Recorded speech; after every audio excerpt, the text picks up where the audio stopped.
the hallowed halls of Epic Productions here in Red Bank, New Jersey. We are Infinity X, giving a stage and microphone to human excellence in the constant and never-ending pursuit of creating infinite sales opportunities and infinite opportunities by having conversations with megapreneurs, right? And tonight is absolutely no different. Folks, get your popcorn ready.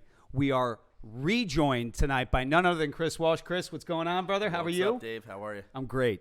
Thanks for coming back in, Thanks man. for having me here. You got it. And folks, as always, we are InfinityX.com. We are InfinityX YouTube. If you have a question for Chris this evening, by all means, please put it into the chat. We will get through it and get to your questions during the course of the conversation. Folks, if you remember, the last time that Chris was in our office, he walked through his journey, right? And you've gotten to know Chris from a standpoint of building out a really fantastic and massive team at EXP. He's done unbelievable things. He was able to navigate through the 2008 downturn, right? Really, really creatively with short selling, which still was dope. I told that story like 3 or 4 different times. So I thought that was amazing. Thanks. But you know, where we left it off last time was we baited the hook for you, right? Because you know, not only did we go through the journey, but tonight we're going to go really, really deep on what's happening now in the real estate market. Each and every single day, we here at Epic have conversation after conversation after conversation with folks that are feeling out their entrepreneurial spirits, want to move into real estate, want to leverage insurance strategies to be able to deploy into real estate, but they may or may not be necessarily educated in what's happening in the markets right now, right? We have a lot of turmoil happening in the markets. We have inflation at 40-year high, at plus 40-year plus high. We have interest rates that have spiked up to over 15-year high. We have a market that's moving left and right. NASDAQ down 25% year to date, or more, quite frankly. There's a lot of turmoil. There's a lot of things that's out there happening. And I keep hearing people say, the bubble bursting in real estate. Bubble, I love that word. So, Chris, I mean, tonight, let's get real deep, brother, because if there's anybody that has their pulse on the market of what's happening in real estate, it's this man right here, folks. Yeah. So Chris, what are you seeing, brother? It's interesting you said that word, bubble. That's a word that, to me, that reminds me of going back to 2004 through 2008. Yep. I guess you could say even before 2004 it started. But you got to ask yourself, like, why was the market booming back then? The market was booming back then because there was an artificial demand that was created. Right. Okay. Right. So anybody could buy a home. They were doing stated income, stated assets, stated credit, stated employment. Everything was stated, right? And for the folks out there, go deep on that stated credit. Like, what exactly was that? So basically, there was the subprime lending period, I guess you could call it, where anybody was able to get a house. You're just giving mortgages away, right? Wall Street got involved, and basically through deregulation, and that was when we had Alan Greenspan was the head of the Fed. Yep. They basically deregulated all of your mortgage requirements that Fannie Mae and Freddie Mac typically had in place. Why would they do that? Well, they did it to, I guess, stimulate the market, and stimulate the market they did. So basically what they did was through deregulation, they created the whole subprime lending sector. And subprime really became everything. That was all the rage. That's what most of your loan officers were practicing, was in the subprime space. And then the whole concept of like predatory lending came into play, and a lot of people got in a lot of trouble because what was happening was a lot of these loan officers, because there were people that really should not have been purchasing homes. Yeah. So it was like they were lucky to be there, to begin with. Right. So these loan officers, I guess, felt that it was okay to make 4, 5, 6 points off each loan. So you had lenders that were making $35,000 on a $350,000 loan. Are you kidding me? It was crazy, and they were charging them all sorts of fees and things like that. Unbelievable. And then what happened was all these, these borrowers, these purchasers, got into these homes that they never should have been in to begin with, because with subprime, they were not only letting you get in, they didn't state their credit, but they allowed borrowers to borrow 103, sometimes up to 106% of the cost of the home. Oh my. 103 to 106% the cost of a home. Folks, Are you listening to what? I mean, okay, that's crazy. That's absurd. So, so you didn't need money for any down payment. You didn't need money for closing costs because, again, it was 103% right there covered your 100% financing plus your 3% for closing costs. Sometimes they would bump you to 106. You want to know why? Because you had to pay a couple points to the lender. Oh my God, yeah. So it was crazy. But anyway, so what happened was, if you guys saw the movie The Big Short, I don't know if you did or not, but that was a really good portrayal on what went on at the very end, which was, Wall Street got involved. They started bundling these loans together. They started packaging them and selling them to big banks as mortgage-backed securities. And I guess they figured that if we take enough of them, put them together, and we diversify these portfolios, and then we create mortgage-backed securities and then sell them off. Yep. They're like fractions of each loan in each of these bundles, right? So diversifying the risk. I guess they figure like they can't all go bad. Well, they all went bad, and that's when you had right in, I think it was October of 2008. You had big banks like Bear Stearns, Lehman Brothers just collapsing, everybody falling apart at the seams.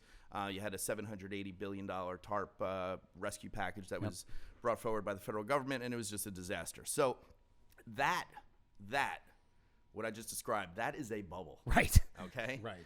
What's happening right now is a lot different. All right? What's happening right now is actual, genuine, authentic, legit demand. Okay? This is real demand. These folks have real money. They have real credit, real employment, real assets. So it's real demand, and it truly is, there's a shortage of supply. Right. So what makes up any market? It doesn't take a wizard economist to answer that question, but supply and demand. Sure. So when you have a limited supply and you have an extremely powerful and very strong demand, overwhelming demand, what's that going to do? What do you think the catalyst has been to this demand? Oof, don't get me started. Yeah, just start it up, brother. I'd love to hear it. Yeah. I mean, there's a few things. So obviously this started as a result of the pandemic. Yeah. Okay, so I remember I had quite a few homes under contract in March of 2020 when quarantine was issued and the lockdowns happened. Yeah. And I remember I started getting phone calls from some buyer's agents that had contracts on listings of mine, and they right away wanted to renegotiate the purchase price to a lower amount. And I asked, well, why would you want to do that? They said, well, to factor in what's about to happen. Oh. And I said, factor in. So you want to renegotiate for something that hasn't happened yet, anticipating that something will happen? Like, you can't. That's not what you do. Let's wait the anticipation clause. Let's wait for X. Let's wait for X to happen before we go to Y. Right. Yeah. So, in fact, the opposite happened though, because what happened when they started issuing all these lockdowns, imposing all these lockdowns, was that you had all of these populous areas, these densely populated, cities such as New York, Philadelphia, or any of your urban type cities. I'm sure even where we are right now, Red Bank could have even been affected like this. But you had a lot of homeowners, a lot of residents. They weren't necessarily homeowners. You had a lot of residents that were fleeing these areas because they didn't want to be in these, high volume buildings. A lot of these buildings have shared ventilation systems and things like that. Yeah. So a lot of people. I didn't even think about that. Yeah. I mean, that's why a lot of people wanted to get out of. They were trying to. A lot of these buildings in the city were trying to upgrade their filtration systems and all this stuff. Yep. But the bottom line is, a lot of people left the cities, and they didn't create new inventory when they left, because a lot of these folks that were living in these cities were living in rentals. Right. So they, you started generating, tens of thousands, if not hundreds of thousands of individuals. Yeah. And these people decided, well, you know what? I'm going to leave the city, and you know what? I'm going to buy in the suburbs. Mm-hmm. So you had this suburban sprawl that sort of happened out of nowhere. Incredible, man. And these individuals decided that they wanted to buy, but you had a lot of sellers that either weren't looking to sell you had a lot of homeowners that weren't looking to sell their homes. Partially because they were locked down, well, right? Plus, they didn't want people coming in and out of their houses. Right.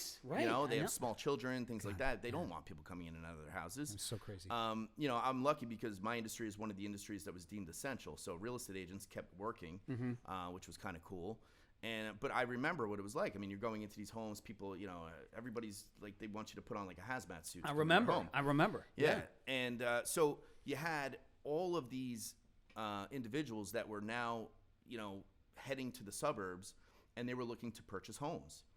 So there were no homes being listed in volume, Right. So you had the same inventory you had before, if not less, because a lot of people didn't want to put their homes on the market due to, fear of exposure to COVID or whatever. Right. So that is really where it started. That's incredible. And once it started there, other things started happening and listen, I say this all the time whenever I'm doing these Zooms or whatever, but, why do people buy and sell homes? People buy and sell homes during life-changing events for the most part, okay? Yep. With the exception of COVID. COVID was one of those anomalies. COVID was sort of this thing that happened that doesn't normally happen. I mean, none of us have ever seen it in our lifetime. We probably never will again. Right. Since the Spanish flu, there's never been a pandemic. Right, knock wood there. That was 100 years ago. Right. So people buy and sell real estate during life-changing events, okay? Birth, death, marriage, divorce, job change, relocation, retirement, things like that. So those milestone events in your life, it's not like they're going to stop. Right. Okay, so if you were pregnant going into pandemic, you don't just stop being pregnant because things around you all of a sudden changed and the market changed or people's needs changed. But what pandemic did too was having people go remote and work remote where they weren't going into the city anymore. So a lot of people started moving out of state, moving to other areas. There was just a huge shakeup. It was like musical houses. Okay, it was just everybody was hopping around, moving around. So you had all of these people that were coming in from the cities, densely populated areas, and then you had all of your individuals that were in the buyer market because of life-changing events. Right. They were having a baby, or they were in the middle of a divorce, or they're getting married, or whatever the case, right? So all of those things, it was like the perfect storm. Yeah. Yeah. And then throw on top of that, I don't know if you're aware of this or not, but there are hedge funds literally out there, massive, massive hedge funds, especially right now. Yep. I'm not trying to get political or anything, but there are different beliefs of why this is happening. But there are literally hedge funds out there, like BlackRock, someone who's massive, trillions and trillions and trillions of dollars to work with. They are going out, and you don't hear about it around here, and it's not something that they talk about on mainstream media. But there are hedge funds that are going around the country purchasing thousands of homes at a clip before they're even built, not even giving your typical everyday buyer A chance at that opportunity to buy a home. Right. So why are they doing that? Well, they're doing that to diversify their portfolios. Sure they are. Yeah. I mean, you see what's going on in the stock market right Yep, now, absolutely. right? So Sure. real estate is a diversification of, it's a hard asset, and it's diversification of investment. Yep. And you have these hedge funds that are gobbling up tens of thousands of homes. It's not happening so much around here because we don't have thousands of homes being built. Right. But you go to areas out in the Midwest Sure. or down south. I have a buddy who sells down in Alabama, and he says his biggest competitor right now are the hedge funds. Is that right? Yeah. God, that's unbelievable. So you have, and again, it's not happening here, but it's that ripple effect. It makes it's perfect that, sense, It's though. that ripple effect, Yeah. You start gobbling up homes here, eventually it just the domino effect, and eventually it will get back to here, where we are in the New York metro area, So lots of different things created that perfect storm. Right. And what you have right now you have this massive demand, extremely powerful, overwhelming demand of people who need homes, people who can't leave. Like a guy like me, if I needed a home, I can't leave. My businesses are here. Sure. My children are here. Yep. So I couldn't leave. I'm not one of those people that could just pick up and go. So, but there are a lot of people that can, and God bless them. That's great. But it's like you have a real estate short squeeze happening right now. Yeah. You have a very finite amount of homes. You have this overwhelming demand, and it just keeps pushing Absolutely. the prices up. Yeah. And that sort of brings us to another topic that you mentioned, which was, rising interest rates. Right. And, historically, because if you look at what's going on right now, and you look at the stock market is not doing well. Right, because markets don't typically like rising rates, Right. especially the tech sector, So stock market's not doing well. Right. You look at like the crypto market; it keeps getting crushed. Yeah. Kryptonites. keeps getting crushed. And you see that we have the best job market that we've had like in American history right now. Yep. Anybody can get a job, and no one's getting terminated. In fact, people are getting raises to stay. Sure they are. Okay. Sure they are, because of the exodus that we experienced into people trying to fill out their entrepreneurial oats, right? Right. You know, yeah, Exactly. sure. That's it. So you have one of the best job markets we've ever seen, and you have one of the we have the highest priced real estate market. I'm not going to say it's the best real estate market, but we have one of the highest priced, we have the highest priced real estate market that we've ever experienced in American history. Right. Okay. So what are rising rates going to do? I mean, my personal opinion is that folks, you should be taking notes on this. If you're thinking about buying a home, if you're thinking about making a strategic investment, write this down. And by the way, folks, if you have a question for Chris, please put it into the chat. We will get to that. So, rising rates, brother. I just think rising rates are going to make it the worst of both worlds. I mean, I don't think that rising rates are going to disrupt the housing prices at all. Interesting. I mean, the demand is so powerful. I just think, if anything, like if I'm a buyer, let's say I'm a buyer, I'm married, I tell my wife, hey, babe, we're looking at houses at $1.5 million. Yep. And I'm really relying on the banks to purchase this home. So I'm going to finance, let's say 80% of the cost of the house. If the rates go up from, let's say, 4% to 6%, and I'm on, if I'm on a budget, I make a certain amount of money every year, year after year. Yep. I don't think I'm going to see like a tremendous amount of growth in my career over the next couple of years. The only solution I have, because I still need to buy a home, right? Right. And I don't have an extra $100,000 just to throw down to offset the rising rates, right? More than likely, I'm just going to tell my wife, hey, instead of 1.5, like we got to look $1.2 million or right. $1.25 Yeah. I mean, that's the bottom line. Yep. If I'm looking at a $700,000 house, I might say, hey, that's so interesting, we got to look too. $600,000. But it's like a ripple effect, though, because, so I was looking at the 1.5 house, and now I go down to the 900,000 house. Right. But that 900,000 house was probably listed for 829 or something like that. And, and then the demand for those middle market homes. Well, and that's just it. So I don't think you're going to have the guy who's in the 1.5 price range that's all of a sudden going to go to the 1.5 seller and realtor and say, hey, you know what? My rates went up. I'm only going to bid 1.4 on this. They're going to say, okay, that's great. Well, this other guy over here just bid 1.550, so we're going to sell to him. Right. Because that guy might have been looking at 1.7 or 1.8, and he decided he can't afford it. Now, granted, I'm not saying everybody's going to shift down in range, but some people will. And I think enough people will downshift in their price range to where they are now sort of like the big dog in that price range bidding on homes. So I feel like every price range is always going to have that like big bidder. Mm-hmm. Yep, I totally understand that. That's always going to take the prize. Sure. Yeah. So you're always going to have that guy because there's so many buyers out there that if you have 10 buyers on each house at all times and 5 of them shift down into another price range, it's just they're going to be outbidding the people that were there before that are now, so it's just this, again, it's like this ripple effect, this domino effect, just this chain reaction where I don't foresee the prices coming down anytime soon. I don't know if they're going to keep rising at the radical rates they've been. Yep. I think the catalyst there was the low rates. But it's like the damage is done, so to speak, for the buyer. Like the prices are already there. Everybody's already accustomed to them. I don't foresee them going anywhere. Folks, we are Infinity X Stage and Microphone with Human Excellence. This is Chris Walsh sharing with you all things real estate right now. We're not just talking about this market, here in the Jersey marketplace. We're talking about nationally. We're talking about supply. We're talking about demand.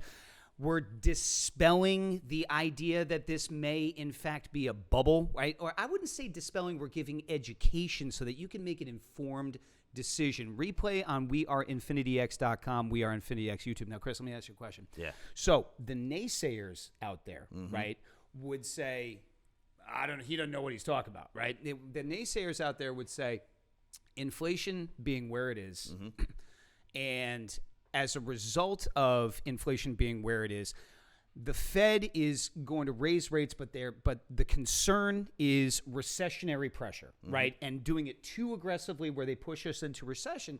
And typically speaking, when we're in a recessionary period, people are not only, tightening their wallets, but you have, there's a ripple effect to your point, right? Markets have the tendency to pull back. And when shareholder value is being sacrificed, what's one of the things that corporations do? They cut human capital, right? Because that's a big cost of doing business, right? It's an unfortunate piece of America, which is why so many people are looking at entrepreneurial opportunities as well, right? But, if that were in fact to transpire, right? And you started to see job losses in the masses, right? What's your opinion about the, I'm not going to call it bulletproofness, that's not even a word, but what about, how risk adjusted making an investment or purchasing a home will be in a market like that? So you mean, all right, so obviously if we head toward a recession, that's a different story. If there's job loss, if we start seeing people not able to afford their homes, then we will see a repeat of 2009 and 10. I have no doubt. I mean, you'll see short sales. A lot of people purchased homes with 20% down right now in this market.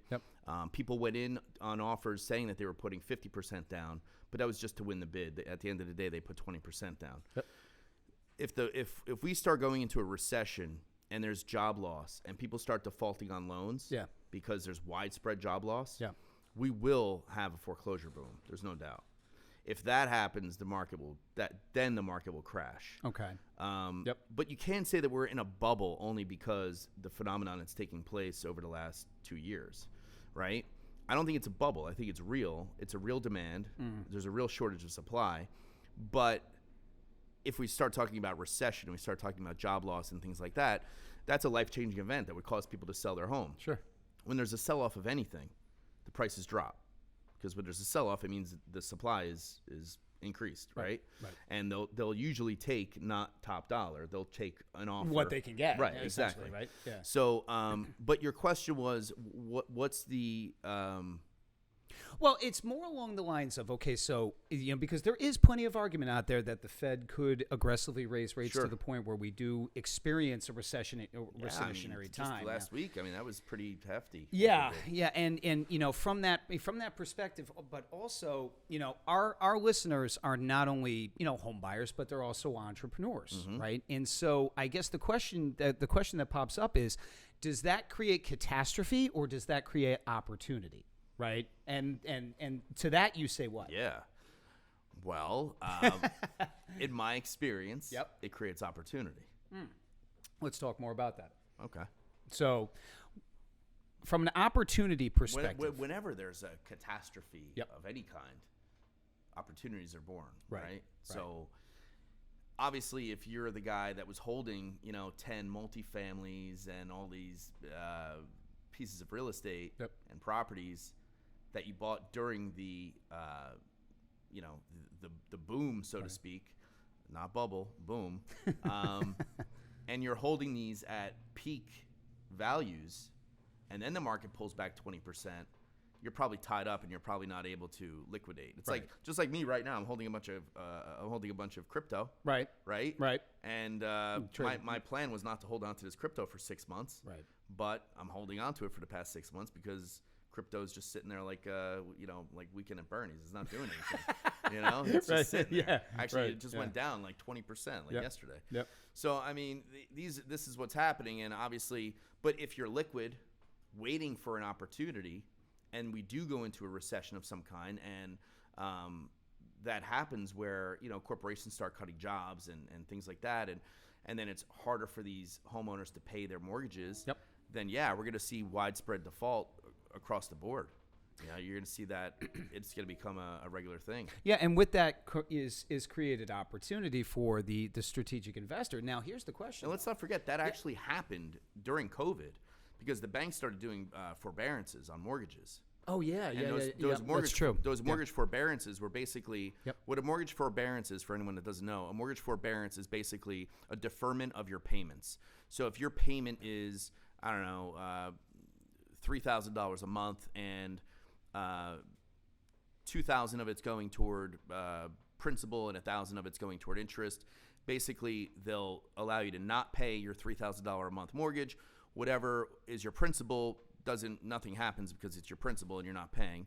And then whatever your whatever your interest payment was, will get tacked onto the back of the loan.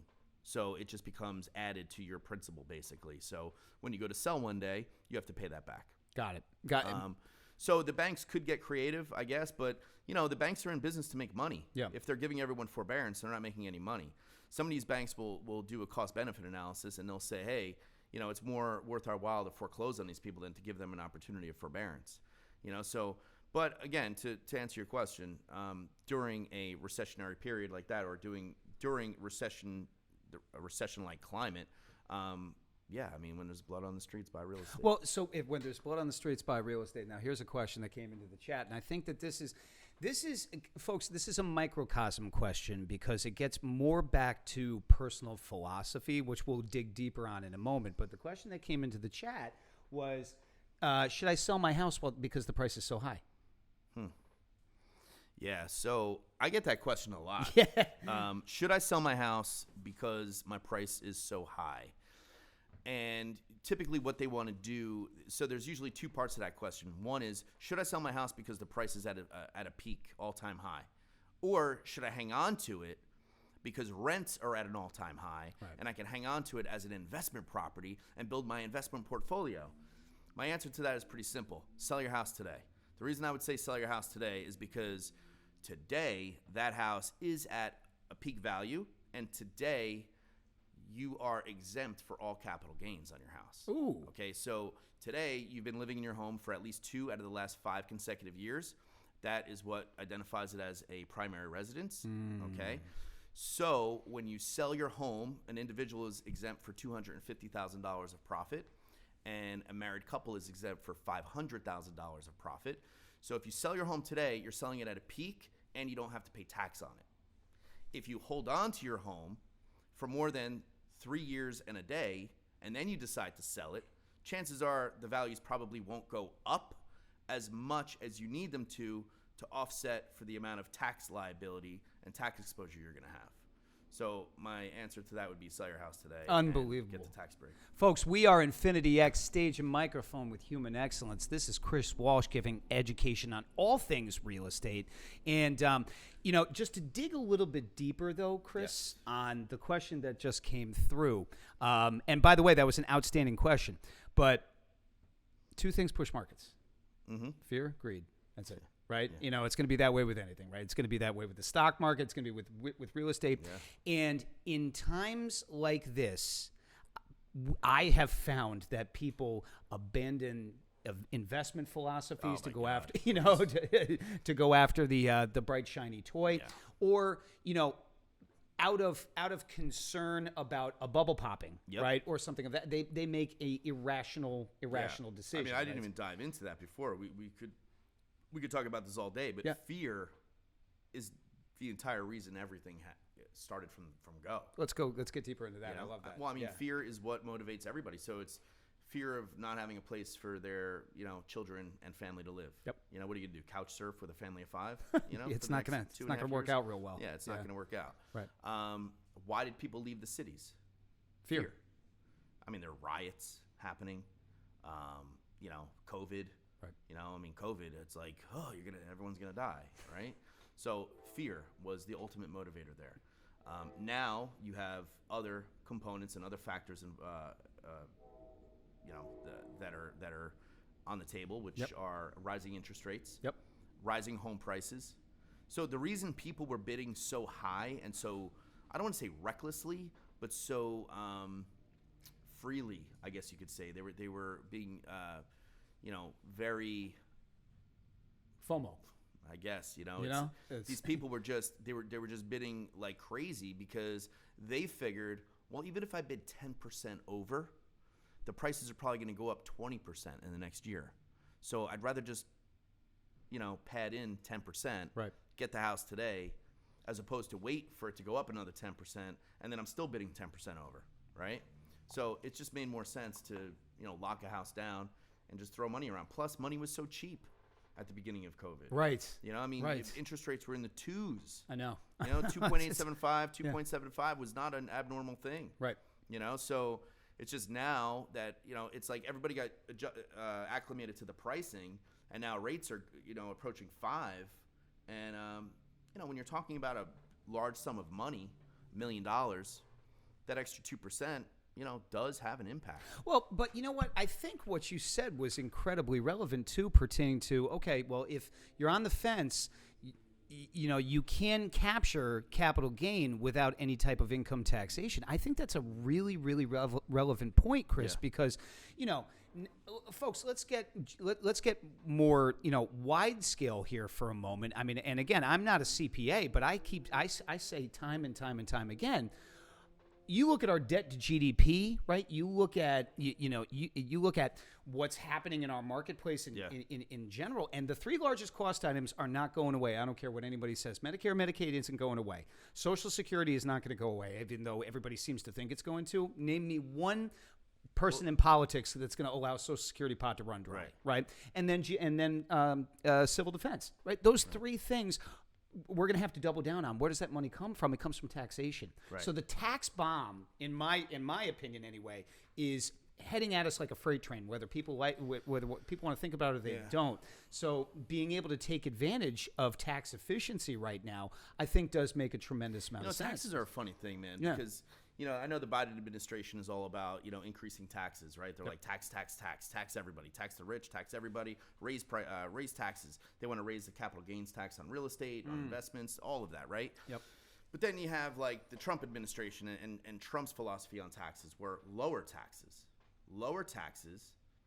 because if you lower taxes, we're going to spend more money. Right. It's like the saying, would you rather own like 10% of like, you know, $1 billion or 100% of $1 million? Right. You know? Right. I'd rather own 10% of $1 billion. So Trump's idea was lower taxes.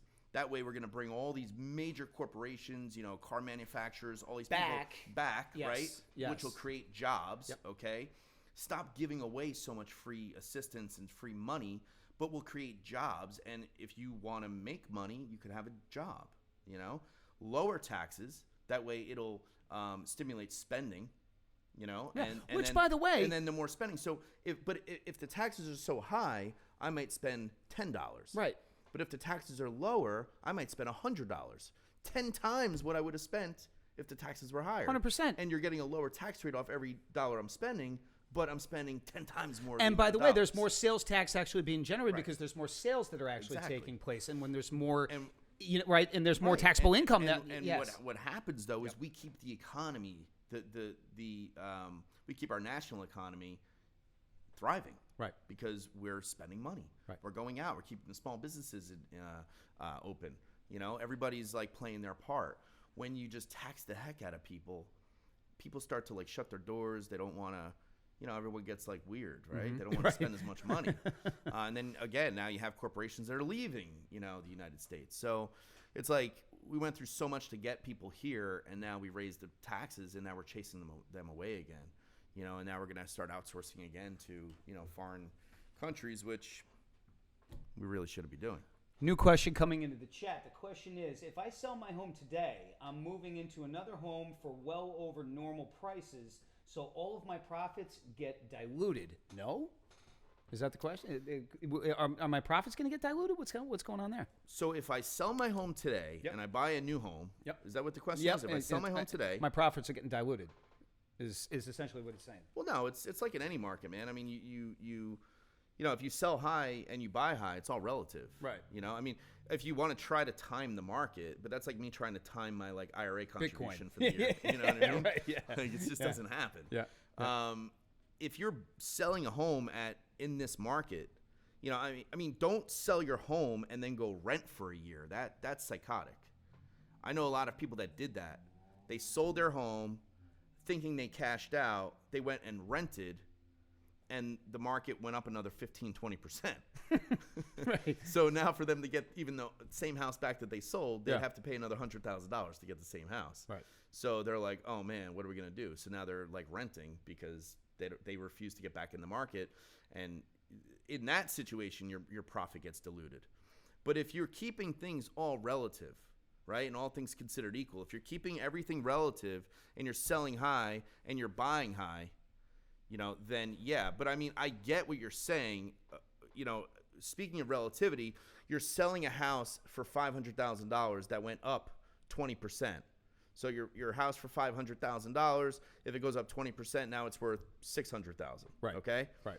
And you're buying a house for $1 million that also went up 20%. Right. So maybe you're paying $1.2 million for it. It was $1 million, now it's $1.2 million. So the percentages are the same, but I understand what you're saying about diluting your profits in that you generated an extra $100,000, and now you're buying another house for $200,000 more. I get that, but there's so much more to be taken into consideration. Yeah, but the only reason you're probably able to buy that $1.2 million house or that $1 million house is because of the proceeds you were able to walk with from the house that you originally sold. That was up 20% extra. But one thing probably stayed constant, and that's cash flow. See, that's the thing that people don't necessarily think about as well, is that, okay, if your cash flow is essentially equal, right, but my house is inflated massively, well, now I'm going into a more expensive home. What are two things that are going to come along with that? A larger price tag on the mortgage, right, with a higher interest rate, and then probably higher property taxes as well. Because if you're elevating the house, 100%. You're probably going to be paying more in property tax. And so from that perspective, did your cash flow really change? No, it was probably a negative occurrence, I would make the argument of, right? So good question there. We have another question that's coming into the chat here. Let me just double check what that is. Chris, this is a good one. I like this one. You ready, brother? What is your safe haven investment in real estate? Safe haven investment in real estate. I mean, typically when you're buying real estate, you want to stay away from, and it really depends on you as an investor. Okay, because everybody's different. So what's a safe haven for me and what's a safe haven for some other folks could be a different thing. But, if I was an out of area investor, for instance, I might be very inclined to purchase lower price condominiums. Okay. Lower price condominiums are definitely going to be a worthwhile investment. You as the owner are responsible typically for the walls in, and the association, the homeowners association, is responsible for the walls out. So if there's an issue outside, it just gets taken care of by the property manager. And typically with condos, the lower priced condominiums are typically better because usually there's like the flat, basically like cost base for rental that you could charge, and then you're going to charge more the nicer or bigger or better location or condition or the year it was built or whatever, for other condos that might be in surrounding areas. So, but typically speaking, you're going to get the biggest spread on lower price condominiums. But if you really want to diversify, because again, what if you get a bad tenant, you live out of state, right? And you could be local. I'm using that example that you live out of state just because I know a lot of people that purchase properties in other states. Sure, of course. They there's lack of a control. They regret it because yeah. There's all sorts of problems. Because they own single families or two families, things like that. So condos are usually a really good bet for that. The only drawback with condos is that you really can't Airbnb them. And if anybody's looking to do an Airbnb, usually there's restrictive covenants in the HOA bylaws that forbid and prohibit you from doing Airbnb type rentals. They'll only allow a maximum of 2 leases per year typically. And they do that specifically for that. And let's play a little bit in that space because the follow-up question that came through. And by the way, folks, great questions in the chat. I would say safe haven would be like a 2 to 3 family home. Diversify the vacancies in there or the potential vacancies. So if you get one bad tenant, at least you have another 1 or 2 carrying the property. Okay, and usually if you could create it so that the positive cash flow equates to at least one of the rental unit rental amounts, then if you know what I mean by that. Yep. So let's say your carry on it's $2,000 a month. You have 3 units and you get $1,000 for each unit. So you're getting $1,000 positive cash flow every month. Cash flow, right. So if one of those units goes bad for some reason, the other 2 carry exactly what your overhead is on that investment. Folks, we are Infinity X stage and microphone human excellence. Chris Walsh dropping bombs of knowledge here today, and and we've been spending a lot of time talking about, is this a bubble? Is this artificial?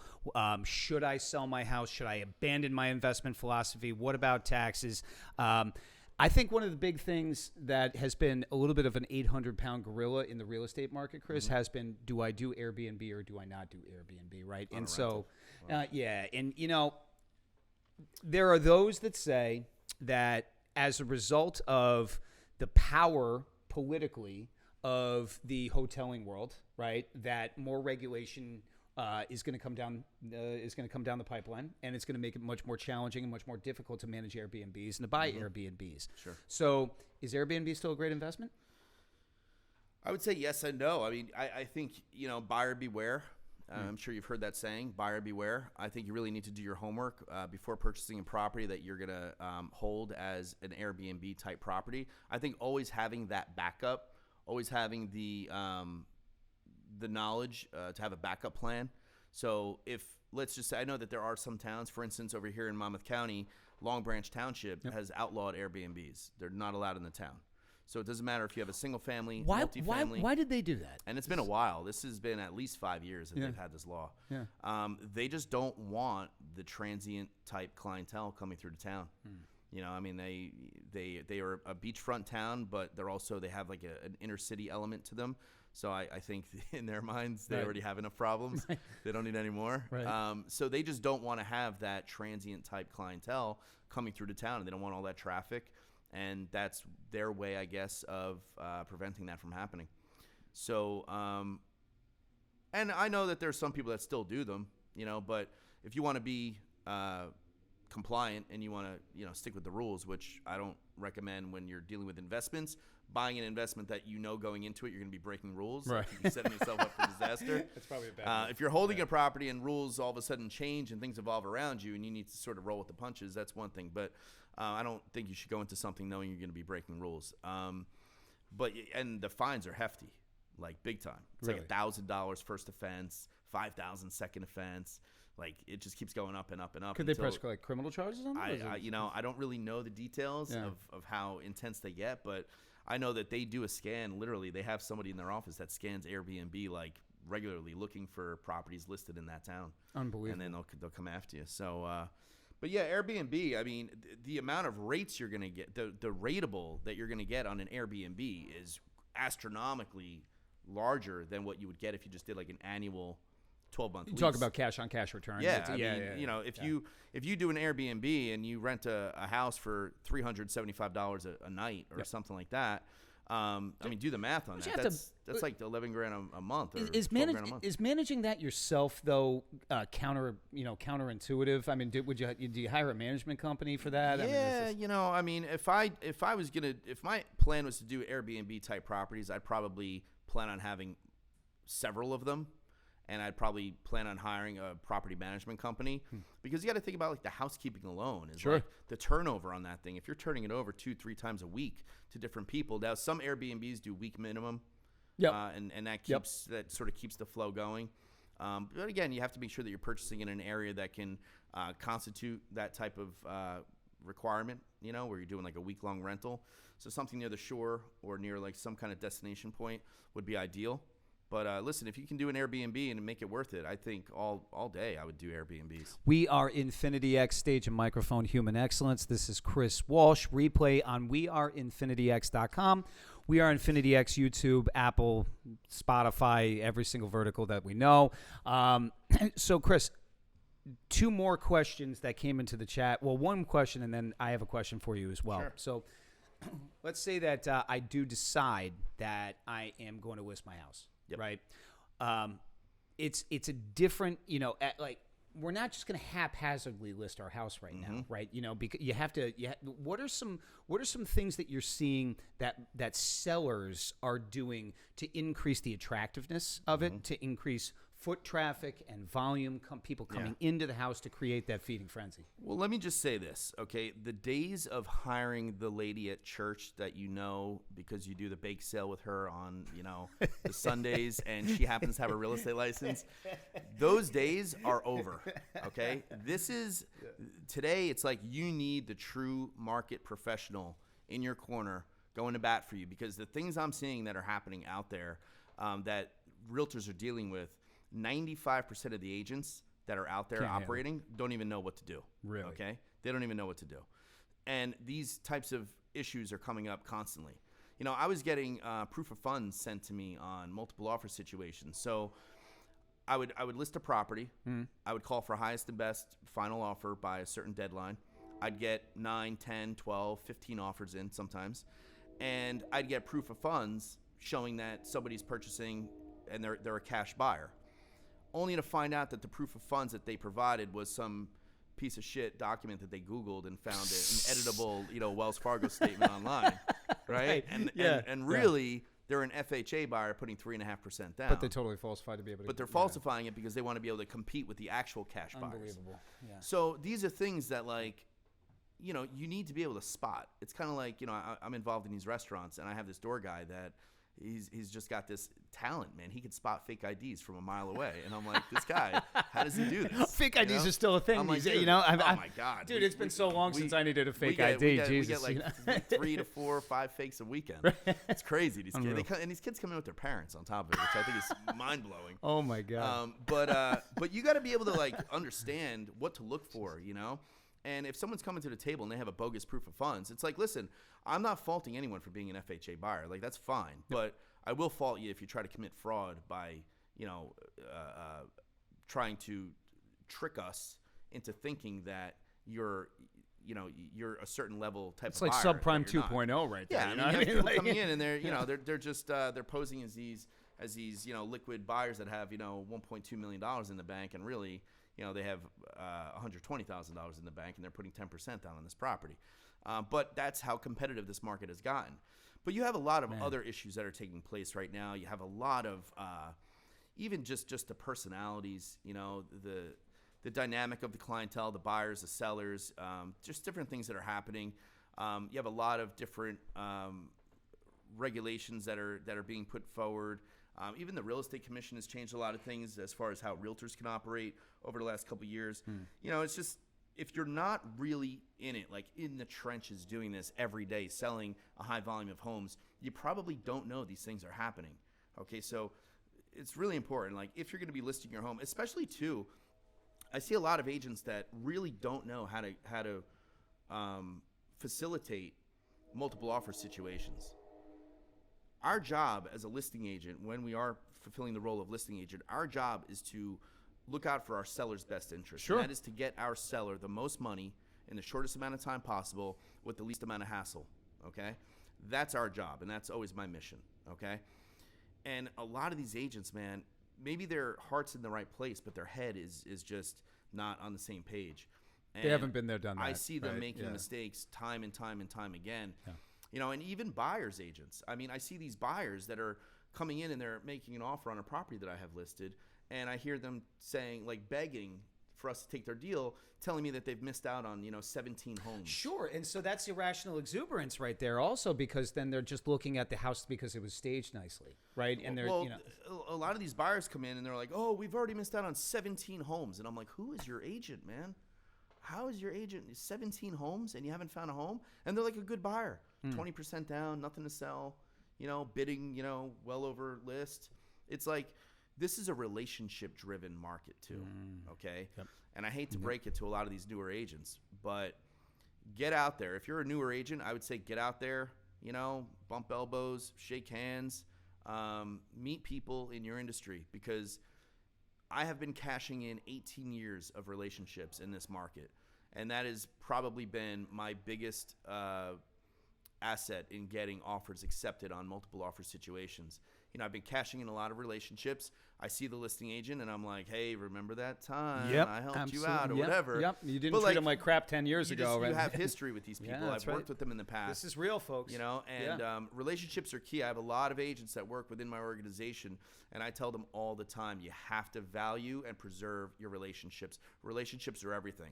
If you go around burning bridges, eventually it's going to come back full circle to you. And when you need to call in a favor, that person's going to remember that one time you did them dirty, and things aren't going to work out. Things are not going to work out the way that you want them to. So, preserve your relationships and really know your profession. You know, and if you're thinking about selling your home, definitely go with someone who's got a lot of experience, especially not just experience, but experience in this market. Right. You know, if they took the last 2 years off because they went on hiatus with COVID or whatever, you know, just make sure that they're fluent in what's happening today. And, you know, folks, we are Infinity X, replay, we are infinityx.com. Chris, it's not just the seller, right, but it's also the buyer, right? Yeah. And you represent buyers as well, Of right? course. So if I see the house around the corner, right? Yeah. The house around the corner is listed for $429,936, right? It's listed that way for a specific reason. It's a safe assumption that I'm going to have to go in over asking in this market, right? Usually, yeah. What strategy does the buyer deploy in putting in, so that person that missed out on 17 different offers, right? They're obviously getting bad counsel. Yeah. But how do you counsel your? One of the things, I knew you'd like this question. One of the things I do for my buyers is it's not that I'm doing it for my buyer, but one of the things I do in that situation when I'm working with that type of buyer, and it doesn't work with everybody, but take your typical buyer who's in their mid-30s, looking for a home. They have 2 kids. They've been working in their career for, 12 years, 13 years. They have 20% to put down, 20% in savings. Maybe they have another $50,000 over here in reserves or whatever. And they're coming to the table and they're saying, hey, I'm putting 20% down on a home. Okay? Yeah, that's all fine and great, but there's a lot of other people out there that might be putting more down than 20%. And I hate to make it like this because at the end of the day, if the person's approved to do 100% financing, I don't really care how much money somebody's putting down. Sure. If they're approved, they're approved. But at the end of it all, and when we bring these offers to our sellers, and we have to make a judgment call as to who the best buyer is, and let's say the prices are very close, we then resort to okay, who's got the most money down? That's usually the tiebreaker, right? Is who has more money down. So what I do with a lot of my buyers is I say, hey, how much money can you show? And what I mean by that is, do you have a 401k? Do you have an IRA? Cash value life insurance? Do you have life insurance cash value? Do you have mutual funds? What do you have going on? Now, maybe they only have that $50,000 in reserves, but maybe they tell me they have $500,000 cash value in their 401k. Yep. Well, if you have a $500,000 cash value in your 401k, we're going to use that as proof of funds, and we're going to say that you're putting that money down only on the contract. You're never going to actually have to put that money down, but just to beef up your contract and your down payment amount. Okay, so if you're buying a $700,000 house, you already have your $140,000 for your 20%. You had that $50,000 in reserves, right? That's $190,000, and then you have that $500,000 proof of funds because you could show your 401k cash value. So now we can actually say just about that it's a cash purchase. But the reality is, after we get the deal accepted, we're going to go get financing for 80% of the cost of the house. And this is why you tuned in tonight, folks. We are Infinity X. You are getting massive value and massive knowledge on purchase of homes, on sales of homes. Now, Chris, we're coming up on the top of the hour here, brother. But I want to play in the space here for a moment. We're talking about primary residences here, right? Let's talk about strategic investment, right? Okay. So with our company, every day we have people that are contacting us that are saying, hey, look, we want to invest in real estate, right? We want to either purchase single-family rentals. We want to fix and flip. Give us a strategy for how we do it. So, overfund life insurance, use it as leverage, right? All of those things, that's a different conversation for a different day. But is my strategy for putting in a purchase offer different if I'm an investor than it is if I'm looking for my primary residence? It's really not. Usually it would be. Interesting. But in this market, it's all about heavy cash down. So whether you're in the primary market or you're in the secondary market, short homes, things like that, or you're in the strictly investment market, which is more like multifamilies, things of that nature, or apartment buildings or whatever. I mean, yeah, cash is king. So the more money you have to work with, the more likely you're going to be to land that What property. do you think's a higher ROI opportunity in this market? Long-term rental or fix and flip? That's a great question. And one of the biggest regrets I have over the years is that I was big on flipping. Okay? Every single time an opportunity presented itself, I always looked at it as a quick in and out. I always felt that I minimized my risk because I wasn't holding on to it long term. And if I could get in and make a 35-40% return on my investment, purchase a home for it's sexy, right? it's attractive. I purchased one for $160. I put $100 into it. I sold it for $430. I mean, that's a sick It's a nice return. ROI. It's a sick Sure, return. of course. And I did that in 6 months. So that's just one that I did. I've done other ones. There's so much more involved with that, though. You have to have good contractors, right? You have to have and relationships, and that's the thing too. Like I would find a really good contractor. I'd cut him in on the deal. I'd say, hey, listen, I'll fund everything. You do all the work. I'd partner with a contractor. I'll pay for everything, all the costs along the way. You're going to do all the work for free, and then you and I will work out a split when we sell it on the profit. And that's typically what I do. And what's your opinion about wholesalers? But just getting back to hanging on to properties, one of the biggest regrets I have, and I don't really regret many things in my life, but one of the biggest things I look back on and wish I did differently, I wish that every single one of those homes that I flipped, I held on to. Interesting. Because those homes right now would probably be more than 50%, if not 70 or 80% paid off. Boom. And I'd be sitting on millions and millions and millions of dollars. So let's talk about this for a moment. To cash out or not to cash out? That is the question, right? You see so many people that have high appreciation. They're like, should I sell? I mean, listen. What about leverage? If we're talking about investment properties and you want to cash out, and you're looking to take your money and put it into something else that's going to be a worthwhile investment, then I'd say cash out, especially if they're investments, because you're going to get taxed now just like you're going to get taxed later. Although, I don't know, if we have a different president in another 2 years, capital gains tax on real estate could change. So capital gains tax rate does change based on who's in office. They could change that. So I would say, you're saying hang on to it because you could use it as leverage for other things. Potentially. Yeah. Right. Okay. Yep. But if you cash out and you have a whole bunch of cash, you could still leverage that cash when you're purchasing the asset. You leverage the fact that you're going to use the asset as leverage, right? And you take that cash, put it on the asset that you're acquiring. So I don't know. I mean, listen. I was always big on flipping. I always liked the instant gratification. Yeah. Like I could get in on a property, I could spend $250,000 and I make $100,000 return. Like that's pretty awesome. That's 50% return, right. Roughly. So I was always big on that. My business partner in real estate is big on holding everything. But I always hear him. He's like walking around the office crying, these mother effer, kicking shit into the wall because like he's getting a call that, there's a tree down on one of his houses or a fence or whatever. And like, so there's obviously drawbacks in that regard. But I look at him now, 15 years later, and he's telling me that a lot of these are about to be paid off. And he's got like 15 properties around this area that we're in right now. Well, that's my point, right? So he's probably sitting on like $7-8 million in real estate. Right. That's almost paid off. Right. He's got $7 or $8 million in real estate. Yeah, and these are assets that are not going to stop appreciating. I doubt right? that $100,000 that I made on that flip. Yeah. If I held on to it, that house would be worth $600 today. Well, that's opportunity cost, right? Or lost opportunity cost, right? And so, to that point, folks, we are Infinity X. This is a stage and microphone for human excellence.